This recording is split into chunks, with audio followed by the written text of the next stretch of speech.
क्या कहना है सर इस बार चुनाव के नतीजों पर? आपका नमन करना प्रणाम। चलिए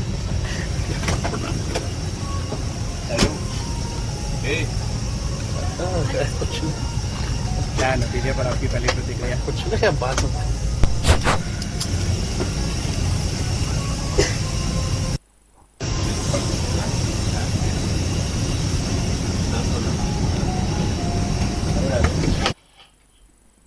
নীতিশ তেজস্বী একই বিমানে আপনারা দেখতে পাচ্ছেন সেই ছবি আজকেই দিল্লির উদ্দেশ্যে রওনা দিয়েছেন তারা, এবং বিহার থেকে যখন তারা বেরিয়ে যাচ্ছেন তখন যে বিমানে করে তারা দিল্লির উদ্দেশ্যে রওনা দিয়েছেন সেই একই বিমানে নীতিশ এবং তেজস্বী, যা যা এক প্রকার বলা যায় কাকা ভাতিজা যারা এক প্রকার নিজেদের বলতেন, এবং তারা আজকে যখন একই বিমানে বিশেষ বিমানে তারা যখন দিল্লির উদ্দেশ্যে যাচ্ছেন তখন নানা চমক কিন্তু এখানে রয়েছে এবং বিশেষভাবে নানা প্রশ্ন কিন্তু উঠছে, যেখানে নীতিশ কুমার এবং চন্দ্রবাবু নাইডু তাদের উপর নির্ভর করছে আগামী দিন কে সরকার করবে। কারণ এককভাবে কোনো দলের কাছেই সংখ্যাগরিষ্ঠতা নেই।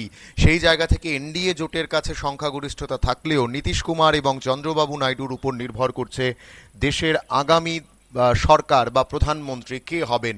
সেই জায়গা থেকে দাঁড়িয়ে ইন্ডিয়া মঞ্চ জোর তবর করছেন, জোর গলায় বলছেন তারাই হয়তো সরকার করতে পারেন, এবং সেক্ষেত্রে নীতিশ কুমার এবং চন্দ্রবাবু নাইডু তাদের ভূমিকা যে খুবই গুরুত্বপূর্ণ হবে তা কিন্তু আর বলার অপেক্ষা রাখছে না। সেই ছবি আপনারা দেখছেন, একই বিমানে নীতিশ কুমার এবং তেজস্বী যাদব আজকে দিল্লির উদ্দেশ্যে যাচ্ছেন। আজকে বিকেলেই ইন্ডিয়া মঞ্চের বৈঠক রয়েছে, ঠিক একইভাবে এনডিএ ব্লকেরও বৈঠক রয়েছে। সেই জায়গা থেকে দাঁড়িয়ে দুজনের এই একই বিমানে যাত্রা করা কতটা তাৎপর্যপূর্ণ, কতটা গুরুত্বপূর্ণ তা কিন্তু আর বলার অপেক্ষা রাখছে না। সেই ছবি আপনারা দেখছেন, একই বিমানে করে তেজস্বী যাদব এবং নীতিশ কুমার তারা দিল্লির উদ্দেশ্যে রওনা হয়েছেন।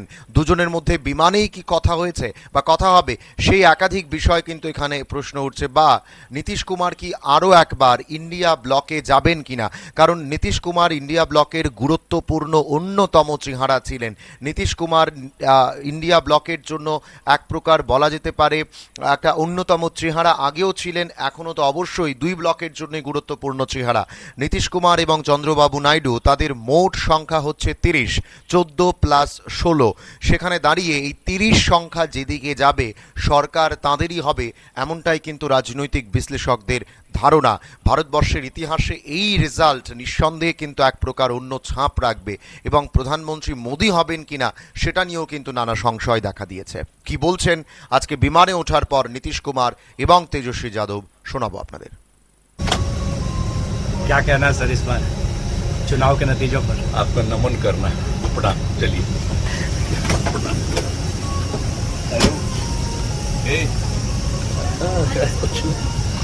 क्या है नतीजे पर आपकी पहली प्रतिक्रिया? कुछ नहीं, बात